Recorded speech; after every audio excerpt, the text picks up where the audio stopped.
ప్రపంచంలో 7 వండర్స్లో ఒకటైన pizza tower సుమారు 183 అడుగుల ఎత్తుతో ఉన్న ఈ టవర్ ఇటలీ ప్రదేశంలో పిజా నగరంలో ఉంది. దీని ప్రత్యేకత ఏమిటంటే ఈ టవర్ అనేది ఒక సైడ్కి 4 డిగ్రీస్తో వంగి ఉంటుంది. పిజా నగరంలో అత్యంత పురాతనమైన వాటిలో పిజా టవర్ అనేది మూడవది. ఈ టవర్ నిర్మాణానికి సుమారు 199 ఏళ్ల పాటు 3 దశల్లో జరిగింది. 1173లో ఆగస్టు 9న పిజా టవర్ నిర్మాణానికి పునాది వేశారు. అదే సంవత్సరంలో ఆగస్టు 14న మిలిటరీ సైనికులు విజయం సాధించడంతో ఆగస్టు 14న గ్రౌండ్ ఫ్లోర్లో వైట్ మార్బుల్తో నిర్మించడం మొదలుపెట్టారు. అలా 1178లో రెండవ అంతస్తు నిర్మాణంలో ఉండగా టవర్ అనేది ఒకవైపుకి కొంగడం మొదలైంది.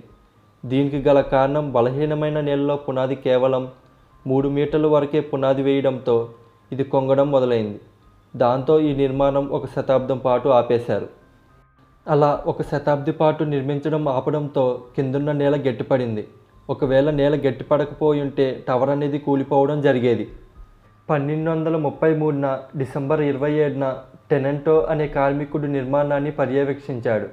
1260 ఫిబ్రవరి 23న గియోవాని పిసానో అనే అతన్ని టవర్ యొక్క నిర్మాణాన్ని చూసుకోవడానికి ఎంపిక చేశారు. 1264 ఏప్రిల్ 12న బిల్డర్ అయిన గియోవాని, ఆర్కిటెక్ట్ అయిన క్యాంపో శాంటో అలానే 23 వర్కర్స్తో కలిసి పిజా నగరంలో ఉన్న కొండల ప్రాంతానికి వెళ్ళి మార్బుల్స్ని కట్ చేశారు. కట్ చేసిన మార్బుల్స్ని సెయింట్ ఫ్రాన్సిస్కోకి వర్కర్ అయిన రెయినాల్డోకి ఇచ్చారు. టవర్ వంపును సరిచేసే ప్రయత్నంలో అక్కడున్న వర్కర్స్ మిగతా 5 ఫ్లోర్స్ని ఒకవైపు పొట్టిగా మరోవైపు పొడుగ్గా నిర్మించారు. దీంతో ఈ టవర్ అనేది స్పిరల్ షేప్లో ఉంది. అంటే ఒకవైపు వంగిపోవడంలా కనిపించేలా ఉంది. 1284లో మెలోరియా యుద్ధంలో పిజన్స్ జెనోస్ చేతులు ఓడినప్పుడు మళ్ళీ టవర్ నిర్మాణం ఆగిపోయింది. అలా 1319 నాటికి టవర్లో 7వ అంతస్తు పూర్తయింది. 1372లో గంటలను సంగీతంలోని 7 స్వరాలకు ఒక్కొక్కటి చొప్పున టవర్లో ప్రతి ఫ్లోర్కి 1 గంటను నిర్మించి అలా టవర్లో 7 గంటలను నిర్మించారు. రెండవ ప్రపంచ యుద్ధంలో అమెరికన్ సోల్జర్స్ ఇటలీ ప్రదేశంలో ఉన్న పెద్ద బిల్డింగ్స్ టవర్తో సహా కూల్చివేయాలని ఆర్డర్ వేశారు.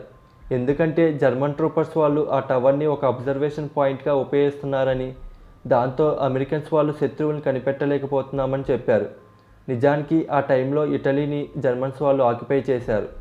అమెరికా వాళ్ళు కొంతమంది ఇటలీ ప్రదేశానికి వచ్చి లీనింగ్ టవర్ ఆఫ్ పిజా యొక్క బ్యూటీని చూసి అలానే చుట్టుపక్కల ఉన్న అద్భుతాలను చూసి అమెరికా వాళ్ళు టవర్ని నాశనం చేయకూడదని నిర్ణయించుకున్నారు.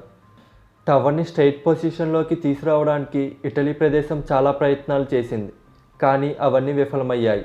1964 ఫిబ్రవరి 27న ఇటలీ గవర్నమెంట్ టవర్ పడకుండా అలానే పగలకొట్టకుండా స్ట్రైట్గా చేయడానికి ఇతర దేశాలను కోరింది. అలా ఈ ప్రాసెస్లో ఇటలీ ప్రదేశంలో ఉన్న లీనింగ్ టవర్ ఆఫ్ పిజా ఒక టూరిజం ఇండస్ట్రీగా మారింది. ఇంజనీర్స్, మ్యాథమెటిషియన్స్ అలానే హిస్టోరియన్స్ ఎజోర్స్ ఐలాండ్స్ దగ్గర సమావేశమయ్యారు. టవర్ ఒక ప్రక్కకు వంగిపోవడం పెరుగుతుందని, టవర్ని స్టెబిలైజ్ చేయడానికి రకరకాల ప్రాజెక్ట్స్, ప్రపోజల్స్ అలానే వంగిన వైపు దగ్గర 800 టన్స్ లీడ్స్ని వేద్దామని కూడా అనుకున్నారు. 1990 జనవరి 7న టవర్ని మూసివేశారు. టవర్ కుంగడంతో టవర్లో ఉన్న బెల్స్ని తీసివేయడం అలానే 3వ అంతస్తు వరకు కేబుల్స్తో చుట్టి 100 మీటర్స్ దాకా కట్టి ఉంచారు. ఇలా కట్టిన తర్వాత చుట్టుపక్కల ఉన్న అపార్ట్మెంట్స్లో, హౌసెస్లో ఉన్న జనాల్ని సేఫ్గా వెకేట్ చేయించారు. అలానే టవర్ కింద ఉన్న సాయిల్ని 1342 క్యూబిక్ ఫీట్స్ దాకా సాయిల్ని తీసేశారు. ఇలా చేయడంతో టవర్ 40 సెంటీమీటర్ల దాకా కుంగడం తగ్గింది. 1 దశాబ్దం తర్వాత టవర్కు మళ్ళీ రీకన్స్ట్రక్ట్ ప్రయత్నాలు చేసి 2001 డిసెంబర్ 15న పబ్లిక్కు టవర్ని రీఓపెన్ చేసి ప్రకటించారు. అదేమిటంటే మరో 300 సంవత్సరాల దాకా టవర్ స్టేబుల్గా ఉంటుందని చెప్పారు. ఈ వీడియో కనుక మీకు నచ్చినట్లయితే లైక్ కొట్టి మీ ఫ్రెండ్స్కి షేర్ చేయండి. అలానే మరిన్ని ఇంట్రెస్టింగ్ టాపిక్స్ గురించి తెలుసుకోవడానికి కోసం ఛానల్కి సబ్స్క్రైబ్ అయ్యి పక్కనే ఉన్న బెల్ ఐకాన్ మీద క్లిక్ చేయండి friends. Thank you for watching.